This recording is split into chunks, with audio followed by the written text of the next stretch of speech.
I am Dr. Vinita Bhadoria, Associate Professor of English. Today, in this video, I am going to explain She Walks in Beauty, a poem written by Lord Byron. She Walks in Beauty is a flawless musical lyric poem initially written as a song by Byron. It explores the idea of a female's physical appearance being dependent on her inner physical state. This is a short poem written in 3 stanzas.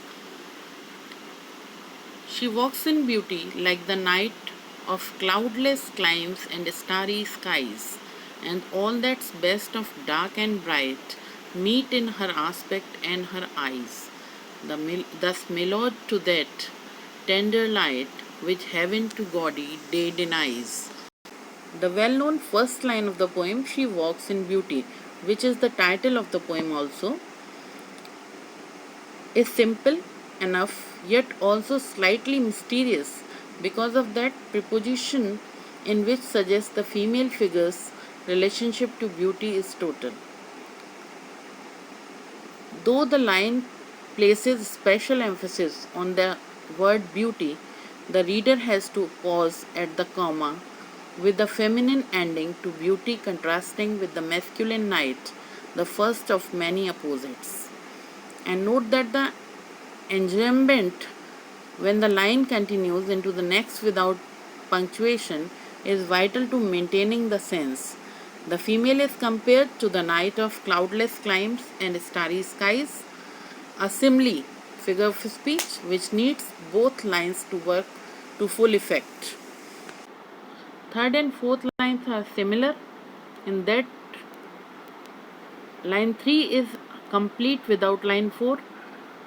Dark and bright meet, again the duality persists.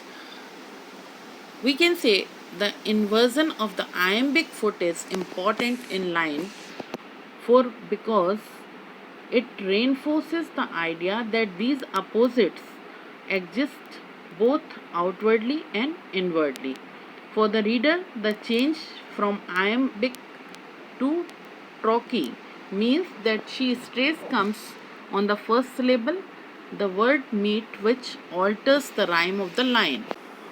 The eyes have long been called the windows of the soul, so the poet is suggesting that her soul tends towards perfection.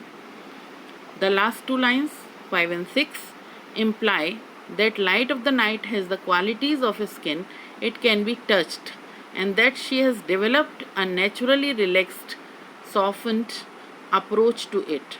Daylight, in comparison, is vulgar and lacking gaudiness. She walks in beauty. These 4 words of the opening line quickly create an atmosphere of admiration and mystery.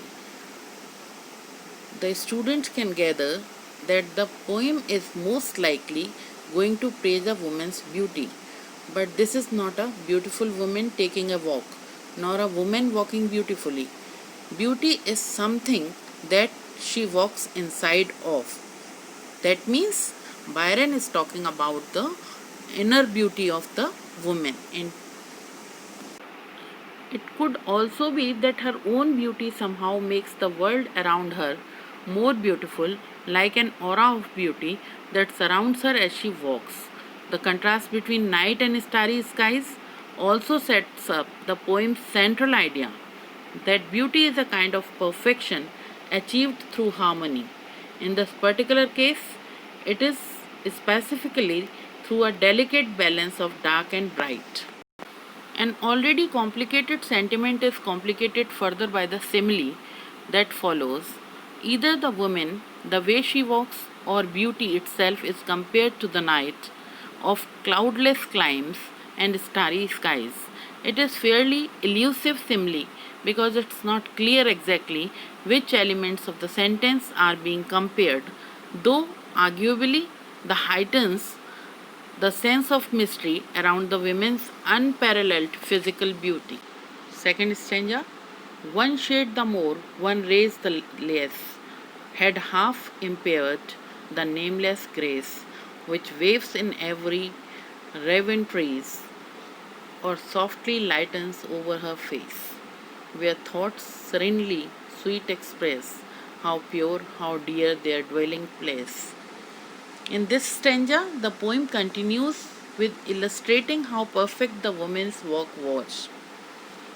The poet says that he perhaps had been sickened by the idea that if one ray of light was included or excluded to the sight, it would have dented the complete sense. One ray, the more, one ray, the less. One shade, the less, have half impaired the nameless grace. The poet further gyrates to her internal life and confidential thoughts. Just by looking at the scene, the poet assumes how pure and how dear would be the place where nameless Grace's thoughts reside. And on the cheek and over that brow, so soft, so calm, yet eloquent, the smiles that win, the tints that glow, but tell of days in goodness spent, a mind at peace with all below, a heart whose love is innocent. In this stanza, poet continues to further discuss regarding the face of the lady. The poet values the presence of the shadows and the lights that strike the face of the lady so perfectly. He admires how the shadows along with light strike her cheeks and over her brows. He describes the view with the adjectives soft, calm, and eloquent, and on that cheek and over that brow, so soft, so calm, yet so eloquent. He further illustrates a silent expression by the describing her entire face, keeping her lips, brows, and cheeks under the spotlight.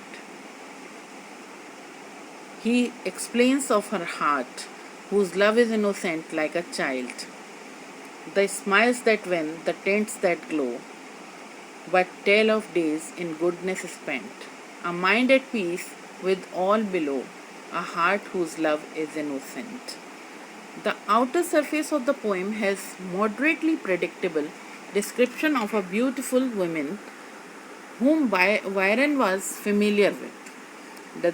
The description of beautiful for Lord Byron was not regarding her physical appearance. He accepted a woman walking her individual impression of gorgeousness as alluring, which he thought was beautiful. The woman is not described beautiful as for herself. The poem doesn't expose what the woman was wearing or the color of her dress or how tall she was or what the color of her eyes was.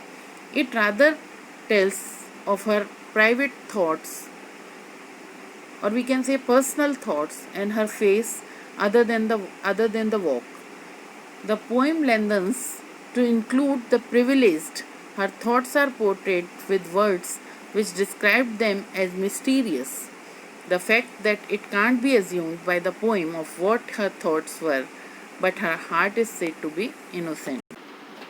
Lot of literary devices are used by the poet in this poem, such as alliteration, simile, personification, metaphor,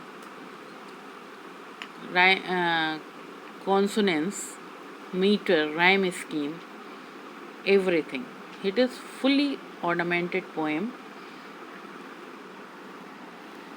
Alliteration is the recurrence of the individual reverberation or correspondence at the commencement of each or the majority of the expression in a stretch. Reiterate the beginning epistle of the expressions is the simplest and easiest technique to utilize alliteration. Alliteration is found repeatedly in She Walks in Beauty to improve the demand of the poem. Simile. Simile is another figure of speech. Simile used by the poet in She Walks in Beauty are an extended comparison of comparing beauty of a woman with the night sky. Like the night compares the poem subject with the night. Personification, another figure of speech. Line 6 of the poem in She Walks in Beauty is a personification integrated by Byron which heaven to gaudy day denies. Byron gave heaven individual emotions or qualities. Metaphor, another figure of speech. A metaphor is used to make comparison between two objects by excluding a simile where thoughts serenely sweet express how pure, how dear their dwelling place. In line 11 and 12 of the poem, poet used metaphor.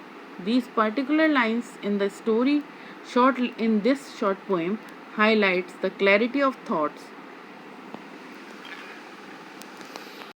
The poet concludes the poem with the physical beauty reflects days spent doing good, a mind at peace, and a heart whose love is innocent. Whether he would have preferred a less innocent cousin, someone with whom he could enjoy Byronic patience, is left unspoken for the reader to decipher. Now a question arises: what is the theme of the poem? It was written in praise of a beautiful woman. History holds that he wrote it for a female cousin, Mrs.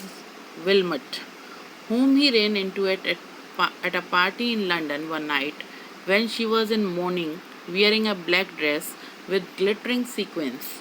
The poem uses images of light and darkness, interacting to describe the wide spectrum of elements in a beautiful woman's personality and looks. Unlike common love poetry, which makes the claim that its subject is filled with beauty, this poem describes its subject as being possessed by beauty. This woman does have beauty within her, but it is to such a great degree that she is actually surrounded by it, like an aura. To some extent, her positive attributes create her beauty, and so the poem makes a point of mentioning her goodness, her serenity, and her innocence, which all have a direct causal effect on her looks. Another element, the nameless grace, that is a type of beauty bestowed by heaven. As in the common expression, she is graced by beauty, the woman described in this poem is so completely beautiful inside and out that poet goes out of his way to mention all of the various possible sources to show that he appreciates her beauty to its fullest. The beauty described here is a result of the women being well rounded, to such an extent that the second stanza notes how the very slightest difference, a shade or a ray, would alter her beauty drastically, cutting it in half, while a more conventional sense of beauty might list only the women's positive attribute. It is typical of his romantic sensibilities to see beauty as a mixture of light and darkness, admitting that the sinister, mysterious darkness of night has as much to do with a woman's appeal as the positive aspects associated with the light.